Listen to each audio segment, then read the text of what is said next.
스데반 집사를 집중적으로 조명하고 있습니다. 우리가 어제 살펴본 것처럼요, 스데반 집사는 이 사도들을 대신해서 구제 사역을 담당하기 위해 세워진 성령 충만한 7 집사 중에 한 사람이었습니다. 사도행전 6장 5절을 보면요, 7 집사들의 명단이 기록되어 있는데 그 중에서도 제일 첫 번째로 누가 기록되어 있습니까? 이 스데반 집사님이 기록되어 있잖아요. 여러분, 성경은요, 잘 아시는 것처럼 항상 가장 중요한 것을 먼저 기록하는 경향이 있습니다. 그러니까 그것으로 미루어 볼 때에요, 이 스데반 집사는 7 집사 중에서도 가장 성령이 충만하고 믿음이 좋았던 사람이었구나 짐작할 수 있습니다. 그렇다면 성령 충만한 사람에게는 과연 어떤 특징이 있을까? 이러한 내용을 통해서 내가 그리고 누군가 성령의 충만한 가운데 있는지는 우리는 알 수 있는데요, 오늘 본문을 통해서 2가지 모습을 살펴볼 수 있습니다. 첫째는요, 성령 충만한 사람은 복음의 증인으로 살아간다라는 거예요. 당연한 거겠죠. 주님께서 성령이 우리에게 임하시면 어떤 일이 일어난다고 했습니까? 성령이 너에게 임하시면, 분명히 말씀하시잖아요. 성령이 너에게 임하면 너희는 내 증인이 될 것이다 라고 말씀하셨습니다. 그러니까 성령이 임하면 반드시 복음의 증인으로 삶 속에서 살아간다라는 것이죠. 그리고 성령이 임하면 임할수록 내가 현재 머물고 있는 그곳과 그 관계를 넘어서 땅 끝까지 복음을 전하는 증인으로 살아간다라는 겁니다. 성령이 나에게 임하면 임할수록 이 복음의 증거를 하는 그 바운더리가 넓어진다라는 것이죠. 이것이 성령이 임한 증거이자 성령 충만함의 증거다라고 성경은 이야기하고 있습니다. 여러분, 복음의 증인이 된다라는 것은요, 다른 말로 영혼을 사랑하는 사람으로 살아간다라는 말과 동일한 말입니다. 왜겠습니까? 포도나무 가지, 그죠? 그 가지가 포도나무에 접붙여지면 포도 열매를 맺잖아요. 그것처럼 사랑이신 주님의 영 성령이요, 우리 안에 임하시면 반드시 우리 안에서는 하나님 사랑, 영혼에 대한 사랑이 보여진다라는 겁니다. 여러분, 하나님의 가장 큰 관심사가 무엇이겠습니까? 바로 영혼 구원입니다. 영혼 구원은 여러분 어떻게 이루어집니까? 복음을 듣고 그 복음을 믿을 때에 우리에게 믿음이 이루어지잖아요. 그렇기 때문에 우리에게 성령이 임하면요, 하나님의 사랑의 마음을 공유한 우리는 영혼들을 구원하는 그 일을 위해서 복음의 증인이 될 수밖에 없다라는 것이죠. 성령 충만했던 스데반 집사님도 마찬가지였습니다. 그에게서요, 이러한 복음의 증인의 모습이 보여집니다. 심지어 그는요, 오늘 본문의 말씀처럼 자신을 적대시하며 원수로 여기는 이들을 향해서도요, 사랑과 애정을 담아 복음을 전해주었습니다. 이것이 성령 충만한 이들에게 보여지는 모습이다라는 것이죠. 둘째로요, 성령 충만한 사람은 두려움을 이깁니다. 스데반 집사님이 복음의 그 능력을 갖고 담대하게 전하니까 이것을 못마땅하게 여긴 이 유대인들이요, 거짓 증인들을 매수해서 이 스데반을 고발합니다. 그를 죽이기 위해서. 그런데 성경은요, 이처럼 위험한 상황 가운데서도 스데반 집사님의 얼굴이 천사의 얼굴과 같았다라고 성경은 증언합니다. 즉 뭡니까?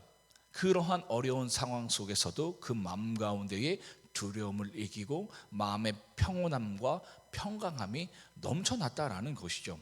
심지어요, 돌에 맞아 죽는 그 순간에서도 죽음을 두려워하지 않는 모습을 스데반 집사는 보여줍니다. 여러분, 이처럼 성령이 우리 가운데 충만하면요, 죽음조차도 문제가 되지 않는다. 그 가운데 두려워하지 않는다라는 거예요. 네, 스데반 집사는 죽음조차도 두려워하지 않는데, 그러면 이 세상이 두려워할 게 없잖아요, 그죠? 근데 우리는 어떻습니까? 성령 충만하십니까? 두렵잖아요, 그죠? 그러니까 우리가 늘 이 성령 충만의 자리로 가야 되는 거예요. 죽음을 이기는 그 자리까지. 여러분, 이러한 모습은요, 스데반 집사님과 같이 특별한 사람에게만 보여지는 내용이 아닙니다. 우리 모두에게 보여져야 할 모습이다라는 거예요. 왜입니까? 우리 모두는요, 언젠가 다 죽기 때문입니다. 여러분, 죽음이라는 것은요 정말 두려운 일이에요. 당장 오늘 내가 내일 죽는다고 한번 생각해 보세요. 내일이면 내가 이제 이 세상에 없다라고 한번 생각해 보십시오. 저도 한번 생각해 본 적 있거든요. 그래도 믿음을 갖고 있어도 이게 참 두려운 일이더라고요. 여러분, 맞아요. 죽는다라는 것은, 죽음은요 두려운 거 맞습니다. 그래서요 그 두려움 때문에 기껏 지금까지 신앙을 잘해왔다가 믿음을 잃어버리는 분들을 종종 보게 됩니다. 충분히 그럴 수 있잖아요. 여러분, 우리는 어떻습니까? 지금도 조그마한 문제만 주어져도 여지없이 근심하고 염려하고 두려워하잖아요. 그래서 그 두려움이 나를 삼켜서 믿음은 온데간데 없는 것처럼 행동할 때가 참 많지 않습니까? 그런데 우리가 죽어가는 과정 얼마나 무서워요, 그죠? 늘 말씀드리는 거지만 우리가 못 걷는 그때가 온다니까요. 상상이 되십니까? 제가 아주 몇 년 전에 우리 신복자 권사님 처음 뵀었을 때 아주 정정하셨거든요. 근데 이제 부산 갔다 오니까 우리 권사님이 걷는 게 너무 힘드셔. 막 계단 내려갔다 올라오시고.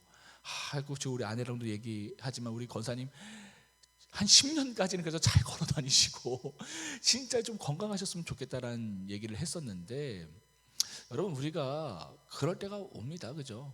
걷지 못할 때가 와요. 심지어는 내 손으로 내가 밥을 못 떠먹는 그때가 온다니까요. 제가 요양원 가니까 우리 성도님이 손발이 이렇게 묶여 계시더라고요. 이게 치매 걸리셔갖고 자꾸 이렇게 막 이렇게 긁으셔서 못하게 이제 가족들의 동의를 받고 이렇게 손이 이렇게 묶여 있는 상태에서 제가 신방을 간 적이 있었어요. 비참하더라고요. 그러니까 여러분, 죽어가는 과정은 이거 진짜 두려운 거잖아요, 그죠? 또한 이 죽음의 문턱에 서 있다라는 것은 이거 정말 두려운 겁니다. 이때 여러분, 우리는요 믿음이 흔들릴 수 있다라는 거예요. 기껏 신앙 잘했다가 그 과정 가운데, 죽어가는 과정 가운데에 믿음을 다 잃어버릴 수 있다라는 겁니다. 여러분, 지금도 안 되는데 그때 가면 저절로 될까요? 그때는 막 없던 믿음이 막 생길까요? 죽음조차 뛰어넘는 믿음이 생길까요? 그렇지 않습니다. 바로 생기는 게 아니에요. 그렇게 안 된다라는 겁니다. 그렇기 때문에 우리가 해야 될 게 뭡니까? 오늘 이처럼, 그죠? 날마다 성령의 충만함을 구하고 스데반 집사님과 같이 죽음까지 두려워하지 않는 믿음의 자리까지, 그 믿음의 분량까지 나아가야 한다라는 겁니다. 날마다 우리가 성령 충만을 받고 믿음의 분량을 채워나가는 게 너무 중요한 거예요. 그래야지만 삶의 끝날까지 우리는 우리가 받은 구원의 은혜를요 세상 속에서 온전히 지켜갈 수 있다라는 것이죠. 여러분, 이처럼 우리가 늘 성령의 임재와 충만함을 구해야 하는데요, 만약 우리가 이처럼 끊임없이 성령의 충만함을 향해 나아가지 못한다면 어떻게 될까요? 결국 성령이 우리 안에서 소멸될 뿐만 아니라요, 이전과 비교할 수 없는 죄의 지배 가운데 놓이게 된다는 거예요. 그래서 바울이 데살로니가 전서에서 성령을 소멸치 말고라고 말하잖아요. 그러기 위해서 뭐라고 합니까? 항상 기도하라, 그죠? 범사에 감사하라. 그러면서 성령이 소멸되지 않도록 너는 노력해라. 왜요? 우리가 예수님이 말씀하신 그 빈집 비유, 여러분 기억나십니까? 그죠? 그 어둠의 영이 어떤 영혼을 장악했어요. 근데 떠나갔죠, 그죠? 어떤 일인지 뭐 예수의 이름으로 떠나갔어요. 그럼 그 집이 이제 다 수리된 거예요, 영혼이. 그럼 뭐로 채워야 됩니까? 성령으로 채워야 되는데 그걸 안 한 거예요. 그러니까 어떻게 됩니까? 그 악령이 자기보다 센 7 귀신을 데려와서 그 사람을 장악해 버려요. 그래서 이전보다 더 안 좋아지는 겁니다. 이런 일이 나타난다라는 거예요. 우리가 성령을 우리 가운데에 채우지 않으면 이런 일들이 일어난다라는 것이죠. 그 대표적인 사람이 누구냐면요, 여러분, 니골라입니다. 니골라. 여러분, 니골라가 누구냐면요, 성령 충만하였던 7 집사 중에 한 사람이었습니다. 그는요 나중에 어떻게 되냐면, 처음에는 성령 충만한 7 집사로 세워져서 교회의 리더십으로 나갔잖아요. 근데 그가 나중에 어떻게 되냐면 초대교회를 가장 힘들게 만들었던, 또 초대교회를 가장 혼란스럽게 만들었던 심각한 이단 중에 한 사람이 되었습니다. 그러니까 이름이 니골라잖아요. 니골라 당이라는 것이 생겼어요, 그때. 요한계시록 보면 이 니골라 당이 얼마나 이 교회를 미혹했는지 모릅니다. 그 내용들이 나오거든요. 그래서요, 사도행전 6장 5절에서 그의 이름을 가장 마지막에 기록한 이유가 여기 있는 것 같아요. 여러분, 가룟 유다도 그랬죠, 그죠? 예수님을 배반한 가룟 유다, 주님의 제자였는데 마지막에 주님을 배반했던 그 가룟 유다도요, 제자들 중에 가장 마지막에 늘 이름이 기록되었잖아요. 니골라도 그랬다라는 것이죠. 여러분, 우리는요, 그냥 가만히 놔두면 그 자리에 가만히 있는 것이 아닙니다. 죄의 파도에 떠밀려가는 거예요. 제가 우리 선율이 데리고 워터파크 가서 이 파도풀이라는 곳을 갔거든요. 근데 거기는 가만히 있으면 이제 파도가 계속 오잖아요. 그 자리에 있는 게 아니에요. 떠밀려가요. 그래서 여러분, 제가 늘 말씀드리는 것처럼 신앙의 중간지대, 신앙의 회색지대는 없다라는 겁니다. 여러분, 우리는요, 그냥 가만히 우리의 영혼을 놔두면 그냥 죄로 쓸려가게 되어 있습니다. 이처럼 우리의 영혼을 오랜 시간 그 방치해 두잖아요. 그러면 니골라와 가룟 유다와 같이 우리는 되고 만다라는 거예요. 성령으로 시작했다가 악령으로 가득하게 되고요, 은혜로 시작했다가 죄로 마무리하는 인생이 되고 만다라는 겁니다. 여러분, 이것이 뭐 어떤 특별한 사람만 되는 게 아니에요. 뭐 이만희, 문선명 같은 사람이 되는 게 아니라 오늘을 신앙하는 내가 만약에 내 영혼을 방치해 둔다면 내가 그럴 수 있다라는 겁니다. 내가 니골라가 될 수 있고 내가 가룟 유다가 될 수 있다라는 거예요. 그렇기 때문에 여러분, 늘 성령의 임재와 충만함을 위해서 매일의 말씀과 기도의 자리를 치열하게 지켜가시길 바랍니다. 여러분, 이 시간은요, 손대는 거 아니에요. 농부가 여러분 아무리 어려워도 그 가뭄의 때에 종자씨의 손을 댑니까? 아무리 먹을 게 없어도 여러분, 종자씨에는 손을 대는 거 아니에요. 종자씨의 손을 대면 미래가 없는 거예요, 그죠? 아무리 어려워도 그거 붙들고 있어야 되는 거예요. 그리고 그거 나중에 심어야지만 수확을 할 수 있는 거예요. 농부가 아무리 어려워도 이 가뭄 때에 종자씨에 손 안 대거든요. 여러분, 아무리 바빠도 아무리 힘들어도요, 이 시간에 손대지 마시기 바랍니다. 이것이 여러분의 영혼을 지키는 종자씨예요. 이거 계속적으로 손대는 순간 어떻게 되냐면 우리에게는 그 어떤 가능성도 없어지고요, 미래도 없는 거예요.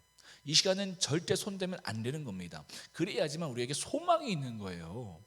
바라옵기는요, 우리 더봄교회 모든 성도님들이 이 니골라와 가룟 유다와 아나니아와 삽비라와 같이 성령으로 시작했다가 육신으로 마치는 인생이 되지 않으시길 바랍니다. 지하 그 개척교회까지 여러분 오셨잖아요, 그렇죠? 그러면 안 되는 거잖아요.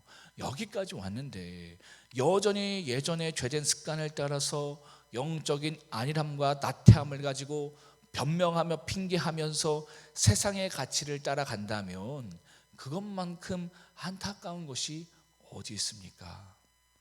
사랑하는 성도 여러분, 봄날 같은 더봄교회에서 스데반 집사님과 같이요, 성령으로 시작한 우리의 신앙의 여정이 한 분도 빠짐없이 끝까지 이처럼 성령으로 아름답게 마무리되었으면 좋겠습니다. 그와 같은 은혜가 우리 모두에게 있길 간절히 바라며 주님의 이름으로 축복합니다. 우리 이 시간 사도행전 7장을요 한 절씩 교독하도록 하겠습니다. 사도행전 7장입니다. 제가 먼저 읽겠습니다. 대제사장이 이르되 이것이 사실이냐?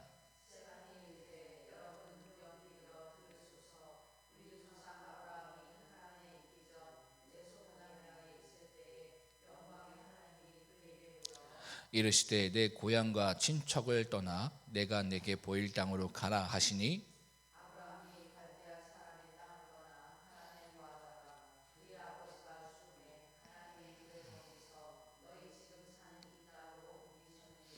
그러나 여기서 발붙일 만한 땅도 유업으로 주지 아니하시고 다만 이 땅을 아직 자식도 없는 그와 그의 후손에게 소유로 주신다고 약속하셨으며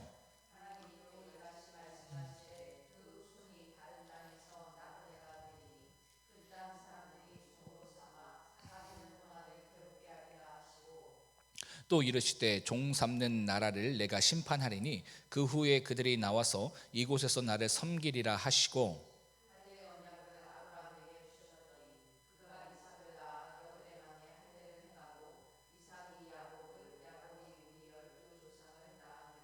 여러 조상이 요셉을 시기하여 애굽에 팔았더니 하나님이 그와 함께 계셔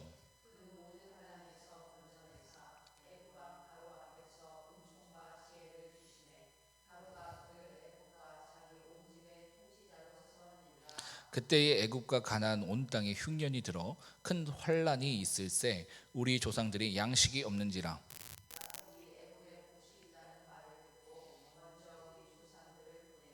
또 제차 보내매 요셉이 자기 형제들에게 알려지게 되고 또 요셉의 친족이 바로에게 드러나게 되니라.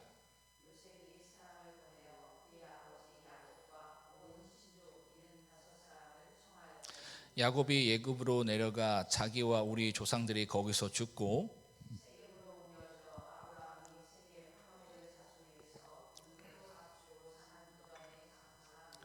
하나님이 아브라함에게 약속하신 때가 가까우매 이스라엘 백성이 애굽에서 번성하여 많아졌더니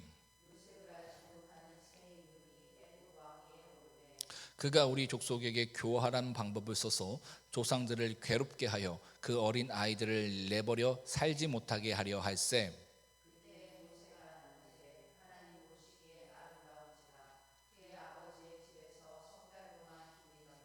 버려진 후에 바로의 딸이 그를 데려다가 자기 아들로 기르매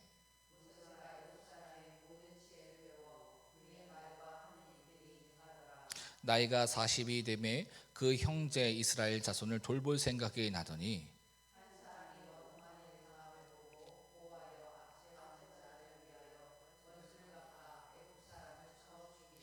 그는 그의 형제들이 하나님께서 자기의 손을 통하여 구원해 주시는 것을 깨달으리라고 생각하였으나 그들이 깨닫지 못하였더라.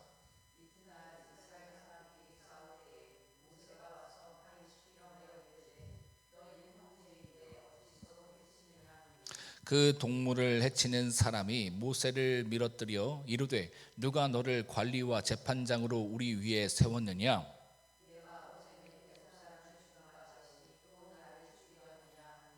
모세가 이 말 때문에 도주하여 미디안 땅에서 나그네 되어 거기서 아들 둘을 낳으니라.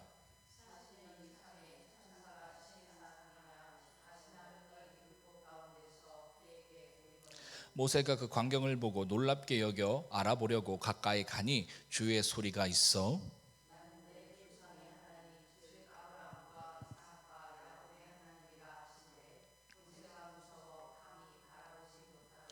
주께서 이르시되 내 말의 신을 벗으라 내가 서 있는 곳은 거룩한 땅이니라.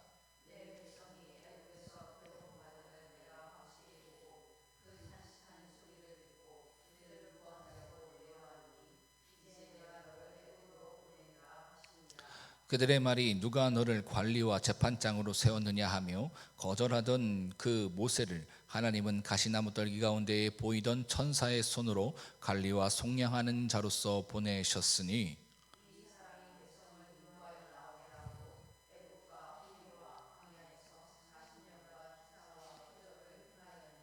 이스라엘 자손에 대하여 하나님이 너희 형제 가운데서 나와 같은 선지자를 세우리라 하던 자가 곧 이 모세라.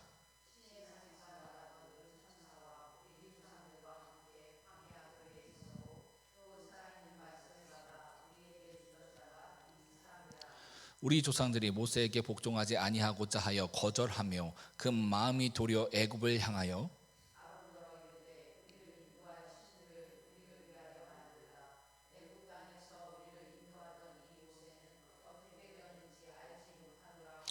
그때에 그들이 송아지를 만들어 그 우상 앞에 제사하며 자기 손으로 만든 것을 기뻐하더니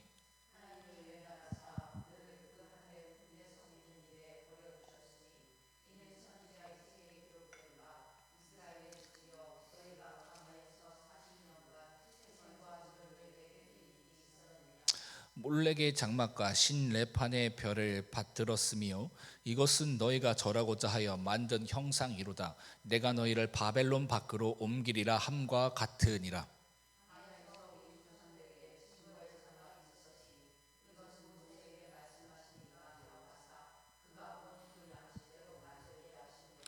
우리 조상들이 그것을 받아 하나님이 그들 앞에서 쫓아내신 이방의 땅을 점령할 때에 여호수아와 함께 가지고 들어가서 다윗 때까지 이르니라.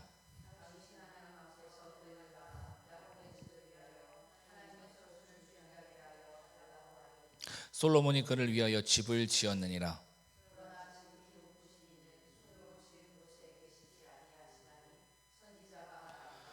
주께서 이르시되 하늘은 나의 보좌요 땅은 나의 발등상이니 너희가 나를 위하여 무슨 집을 짓겠으며 나의 안식할 처소가 어디냐.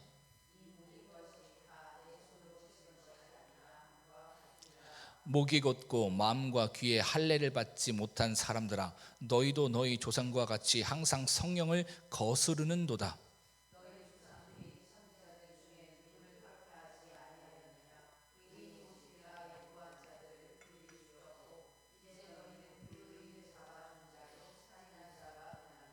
너희는 천사가 전한 율법을 받고도 지키지 아니하였도다 하니라. 스데반이 성령 충만하여 하늘을 우러러 주목하여 하나님의 영광과 및 예수께서 하나님 우편에 서신 것을 보고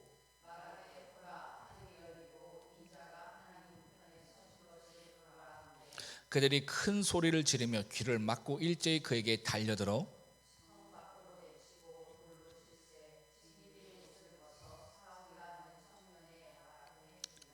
그들이 돌로 스데반을 치니 스데반이 부르짖어 이르되 주 예수여 내 영혼을 받으시옵소서 하고 무릎을 꿇고 크게 불러 이르되 주여 이 죄를 그들에게 돌리지 마옵소서.